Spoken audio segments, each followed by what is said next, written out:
Our next speaker is Thomas Szkopek, and Thomas is currently assistant professor in the electrical engineering department at McGill University, which I believe is Eli's alma mater as well. And Thomas did the PhD research with Eli and got his degree in 2006 at UCLA for quantum computing, quantum information research. And since joining McGill, he has a broad interest generally in the area of nanostructure materials and devices for both electronics and photonics applications. He also holds a Canada Research Chair in nanoscale electronics.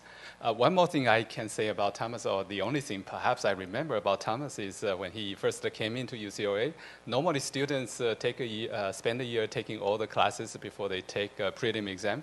And Thomas came and took the prelim right away and without any coursework taken, and he scored the highest among all the students. So we're very impressed with his performance even before he starts. So let's welcome Thomas. Thank you for the very kind introduction. And by coincidence, it turns out that the apartments that I was renting in Montreal was just around the corner from where Eli had grown up. And we had a funny kind of drive around the old neighborhood, and Eli would regale me with, oh, there used to be a great Greek restaurant here, or an old TV kind of repair shop here. And it was kind of an interesting experience. Anyways, what I'm going to talk to you about today is this question: would error correction provide a benefit in classical computers? And I must tell you that I have flashbacks to being a student of Eli, where I feel like Eli has given me a topic to speak about that's so broad in nature and difficult to address, but somehow there's still very high expectations. So hopefully I won't let him down.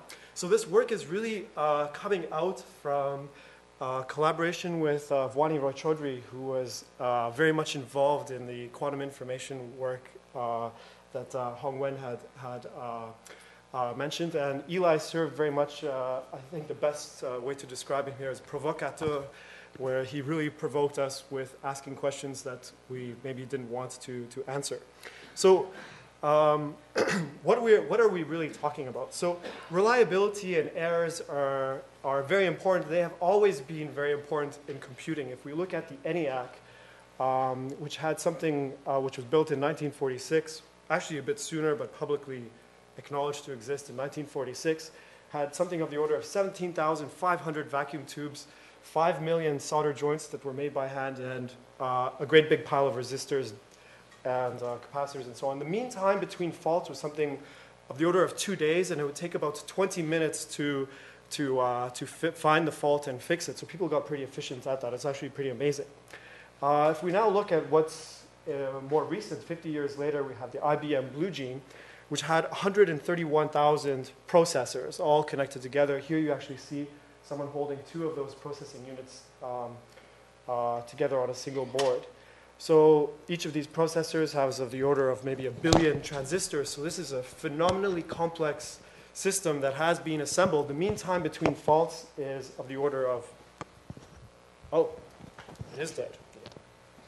The mean time between, that's better, mean time between faults is of the order of 6 days. So even though we've had 50 years of advances and things have increased in complexity, there's still an enormous amount of problems that come from errors. So here's an excerpt from a report from the Los Alamos National Laboratory, and I'll just give 2 quotes from it. With current state-of-the-art fault-tolerant strategy, in other words, checkpoints and restarts, for a 1 petaflop per second system, a computational job that could complete in 100 hours in a failure-free environment will actually take 251 hours. In other words, there's a huge overhead that's already being paid by incorporating fault tolerance into computing at very high levels. Also, a gem in this report is that while several high-end computing vendors are looking to address reliability at the hardware level, the costs are proving to be staggeringly high in both money and power. And since we're interested in money and power, this is where we want to look at. So let's look at what is going on at the hardware level. So error correction is something that has a long history with computing. In fact, some of the first codes, like the Hamming code, came out of frustration of the punch card readers failing to read the data correctly. So Hamming decided, let's make some redundancy in there.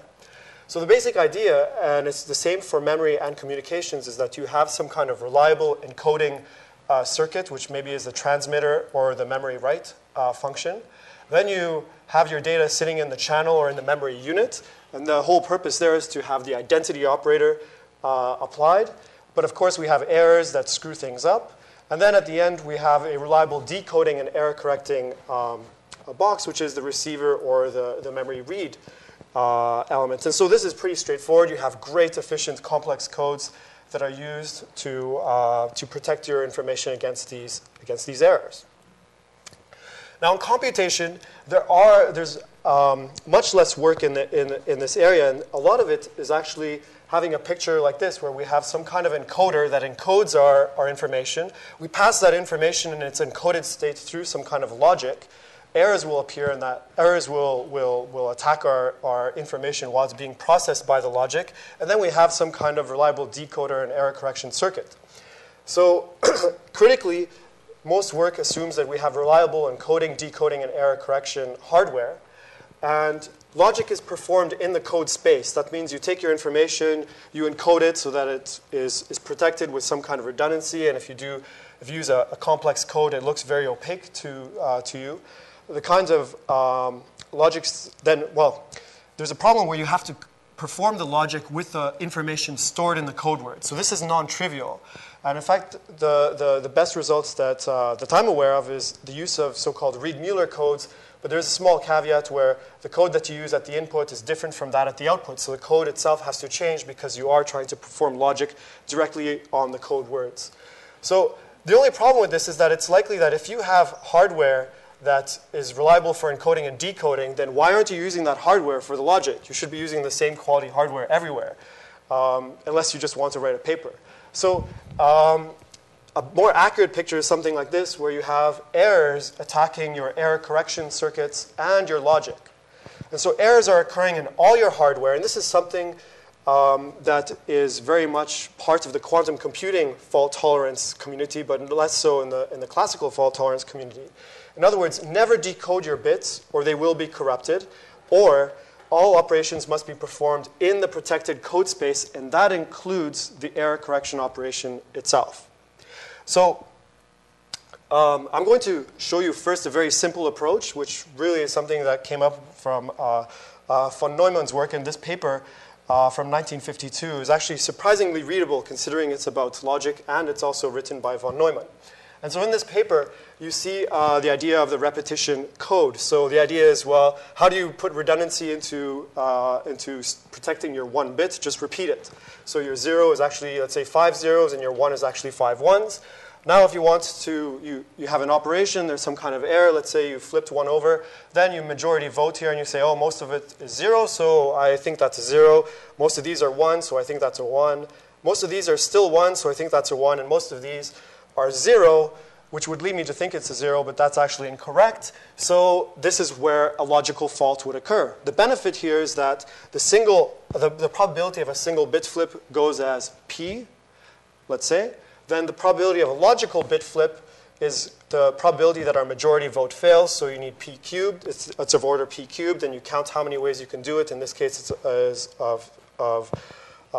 actually equal to 60. Plus, you have some higher order terms, but let's say p is small. The way to understand how this gives you a benefit is that if you look at your error rate, well, it grows as p for a single bit, but a protected bit, it goes as p cubed, and there's some sweet spot here below a critical probability of error that gives you a lower logical error rate. So we need to take majorities. So let's say that we have some small logic gates that can take 3 inputs, 1 output. That makes a majority. But maybe you have more protection than just 3 bits, so you'll take some more majority votes, and then you'll take some more majority votes, and you can majority vote as much as you like. Now, if all of these gates are working well, then as long as less than 50% of these are in error, everything is working out just fine. But if your hardware is problematic, so let's say that the last guy to check the majority is failing with a probability p, then you have some probability of making a mistake on the entire thing. And there's many examples of people not being able to take majority votes correctly, but because I want to freely travel around the world, I'll just take one from a long time ago. Anyways, so we need a better approach, and this is something that has been worked out very nicely by Oscar Boykin and Vwani Rochaudhry. So the idea is to use triplicate repetition and a fault-tolerant majority. And it looks complicated, but it's actually a very simple and beautiful idea. So we have a majority gate, which we can run, let's say, in forwards or backwards. Here's the truth table. It looks kind of gross, but it's not that bad. And here's our error correction circuit. So here we have our 3 bits that are representing our logical bit, and we have some extra ancillary bits that are initialized to be 0. So the first step is to copy the initial information. So we have 3 bits, and we copy that. So we have 3 copies of each of those 3 bits. So that's implemented with the inverse majority operator. And then what we do is take a majority vote on each of those collections of 3 bits. So in other words, we're staying with this philosophy of doing everything in protected code space, and because it's repetition, it's relatively easy to understand. And so if you want more protection, rather than increasing the number of bits from 3 to 5, what you can do is build a hierarchy where each of these bits is represented by 3 bits at some lower logical level, and down and down and down. So you build up a hierarchy. It gets a little complicated, but it's actually very, very efficient. How efficient is it? So if we ask what's the error per majority gate, let's call it P. The error for L concatenations, in other words, L hierarchies, goes as P to the 2 to the L. So just to make this concrete, if we only did the encoding once, our error would go as P squared, because we need to flip 2 bits of the 3 in order to get an error. And this builds up as P to the 2 to the L. The threshold probability for this whole thing to work is roughly 1 out of 108. So you need less than 1% error in order for this strategy to work. The number of bits that you need per hierarchy actually explodes. It goes as 9 to the L, because you need all these extra bits here to do the recovery of the errors in a fault-tolerant fashion. If you don't do that, it doesn't work at all. So then you can ask, how does the error rate grow with the number of bits? And it goes as P to the N to the log 2 over log 9. So it's just under exponential crushing of error. OK. So, of course, Eli was not happy with this story, and he persisted in asking me, what about using all these fancy codes that the information theorists have? So in other words, instead of just protecting 1 bit with repetition, a repetition code being a code that even an experimentalist can understand, let's use something that none of us can understand, like some fancy information, some fancy code. So if you think about doing this encoding, there's 3 problems for which there are no known answers as far as I can tell. Can universal logic operations be performed in code space? The difficulty lies in all those parity bits that are essentially protecting multiple bits at the same time. So can you actually keep can you stay within the code space? That's unknown. The best result is with this Reed-Muller code, but then the code itself has to change every time you perform a logic operation. So that's not satisfactory. Can fault-tolerant error correction be performed? That's unknown. You might say, well, we could do this for quantum computing. There's all these results. But the difficulty there is that in the quantum computing case, we assume that the classical logic, which helps us to correct those quantum errors, is flawless. But now nothing works with absolute certainty. We have flaws everywhere. And so that is not yet known what the answer to that question is. And then finally, the most important one, is it worth it? Is the overhead prohibitive? We don't know, because we don't know the answers to these first 2. So that's something we don't know. I can tell you something we do know. What about device physics? So what does nature give us, in some sense, for free? So let's just look at a CMOS, well, it's not even called a CMOS, just a complementary transistor inverter. You have an P-channel device, an N-channel device, an input and output node with some capacitance. And instead of thinking of things in terms of voltage, as we usually do, let's think in terms of charge, especially when we make our transistors small. It's maybe easier for us to just count how many electrons are at the input capacitance, how many are at the output capacitance. So We're also going to assume that our transistors are operating in sub-threshold, so we have an exponential in voltage over kT dependence on the conductance for each of these two channels. So let's see what happens. Now, by the way, it doesn't have to be CMOS. Whatever, if maybe you love carbon nanotubes or zinc oxide nanowires, whatever has a sub-threshold conduction, in other words, whatever behaves like a transistor, all the argument that I'm going to present to you holds for that device. So thinking about things in an information theoretic perspective, a single charge, I'm going to say, is like a physical bit. Our collection of charges, in other words, the total charge, is like our logical bit. And the signal restoration that's taking place in a complementary transistor circuit, that is like taking a majority vote. Okay? Now, how does this signal restoration really work? Well, it's a competition, essentially, between the conductance of the p-channel device and the n-channel device. There's literally a tug of war for the conductances of these two to pull the potential up and down and therefore charge the transistors. So in some sense, you're using the metal insulator phase transition, which are going in opposite directions in the P and N device, to provide you this signal restoration. Now, you may say, hey, the inverter is not a universal gate, so you can do this with a NAND, and the same kind of thing is happening, but you have more transistors. But let's forget that complexity for the moment and just think about the inverter. So in this case, we can define very strictly the noise margin for which, if we have some charge fluctuation at the input, we have a capacitor, we're at a finite temperature, so we know that we have KTC noise on that capacitor. So there's some fluctuating charge. If the fluctuating charge is less than the noise margin, we know that that fluctuation is suppressed from being transferred onto the output of the node. So the noise stays local at each node by having this signal restoration function that's preventing the growth of these correlated charge fluctuations, which keeps the whole thing working.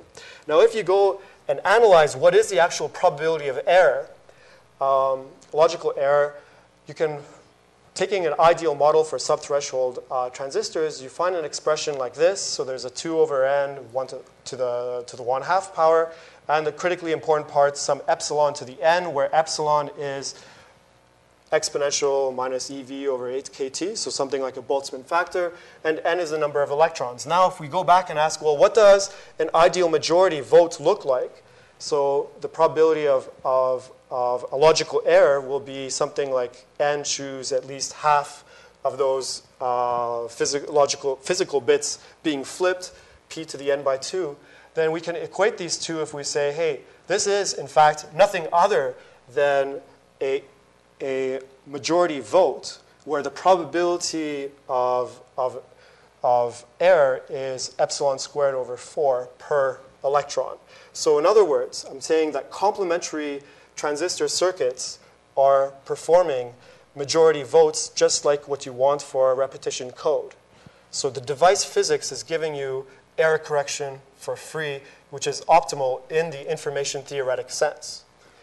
So you can look at comparison of these things. So here's the ideal majority vote. Here's a transistor logic circuit. Here's our one-bit logic.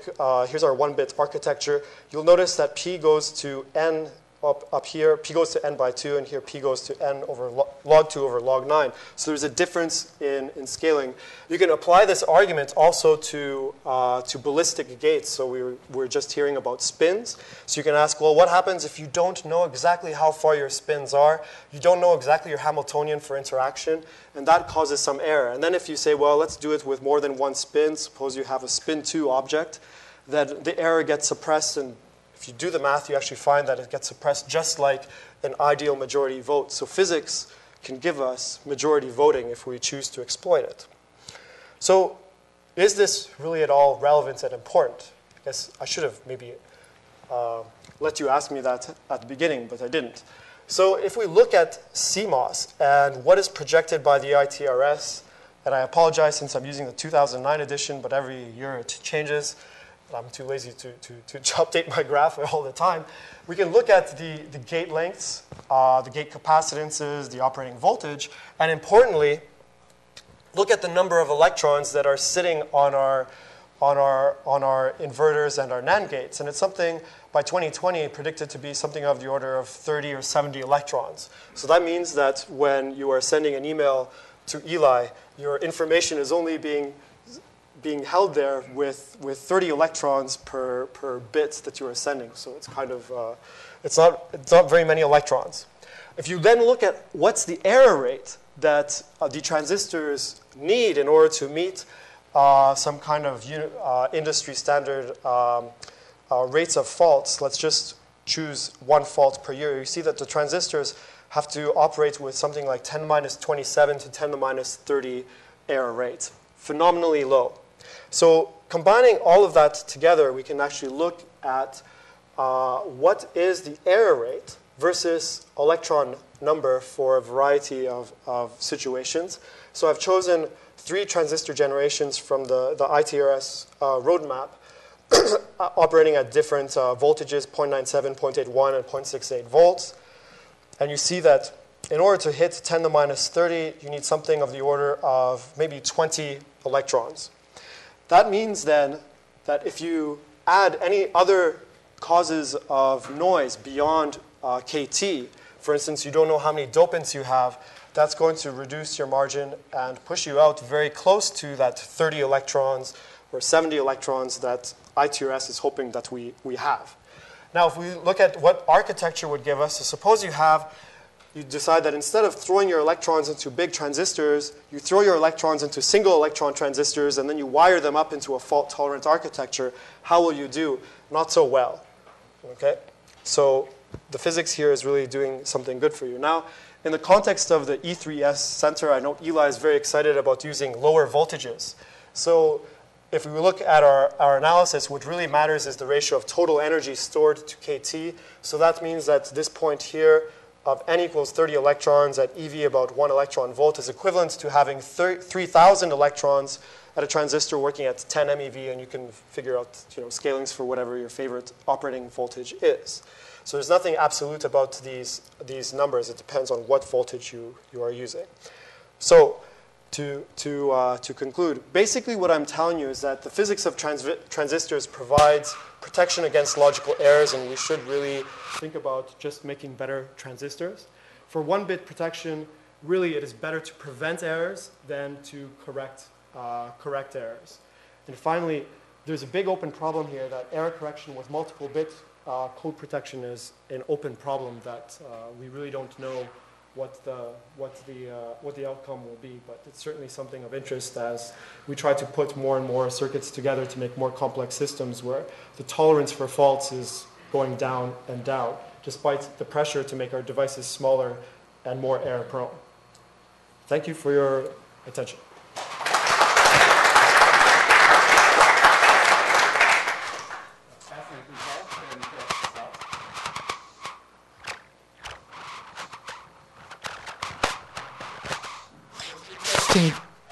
To you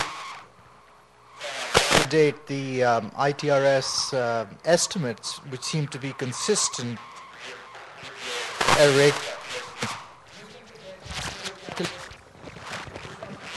Is that you or is that me? Oh, it is that one. Okay. Oh, you need to turn this one off now. Okay. I don't know what's going on, but yeah. All right. So to answer your question, actually, the ITRS, curiously enough, they used to provide these numbers, and they stopped in, well, particularly these numbers, and they stopped in, I think, 2008. And so these numbers I infer from what the transistors per chip they have, the clock frequency, and using the standard that they used to use of 1,000 fits per 1,000 faults in 10 to the 9 hours, or 10 to the 9 seconds, pardon me. It is curious that they meet up closely, but I think that the thing that we should take from that is not so much that it's a curiosity, but it's something that is alarming, because we're basically saying that to keep on this trend, we have to squeeze things close to the thermodynamic limit, and that we're assuming that we have perfect transistors. So if we have disorder in the structure of the transistors, things are going to be much worse. So these are some hard physical limits that I don't think we can pass. So if that's what ITRS is asking, they're asking us to hit the physical limit, which is tough.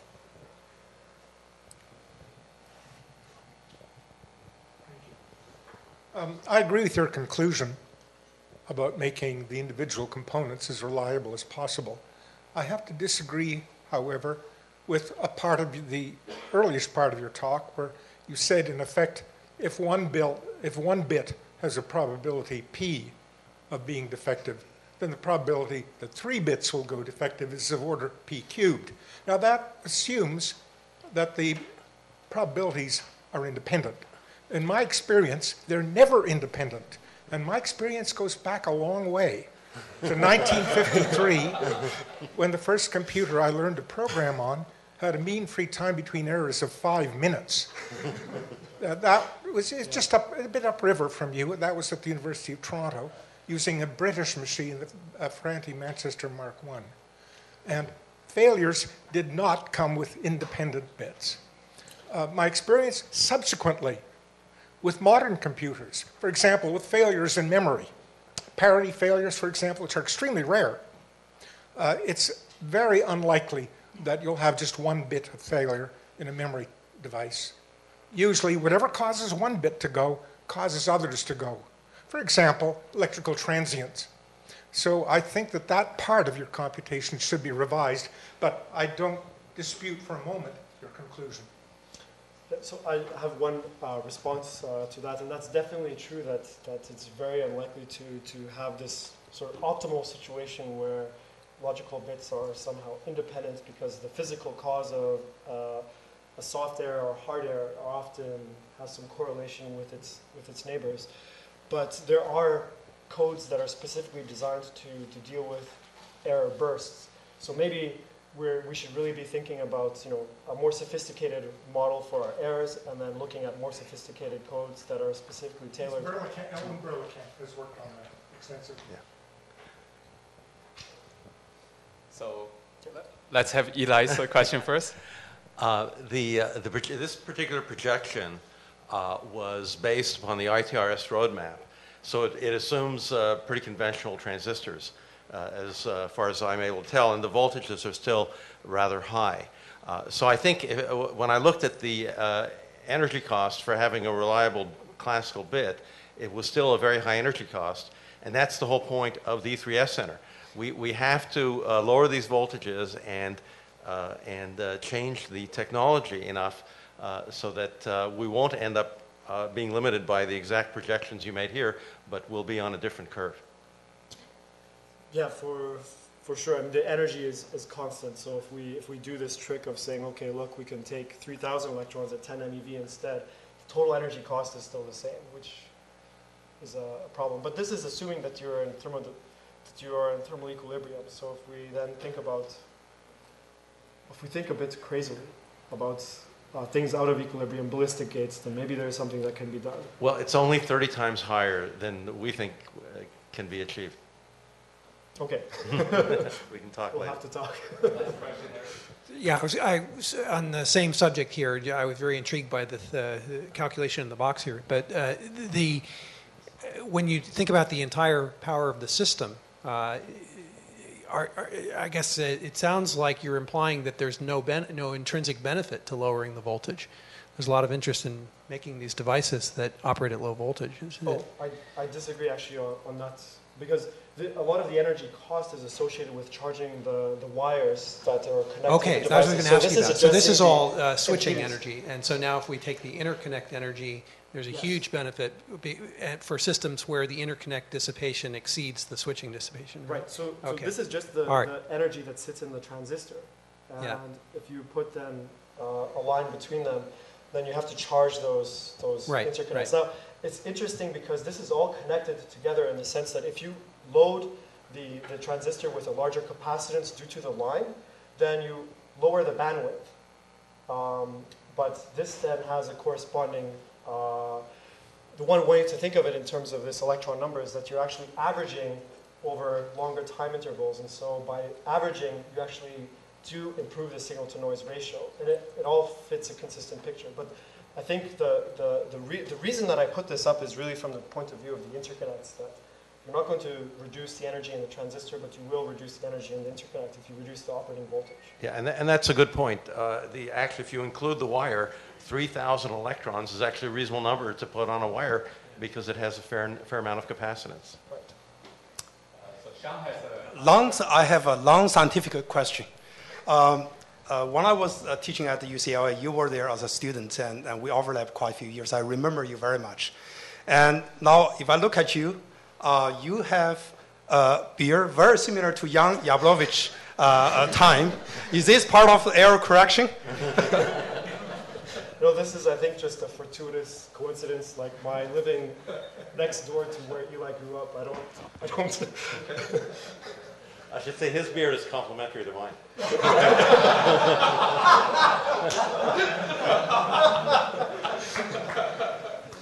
Okay, let's thank Thomas again.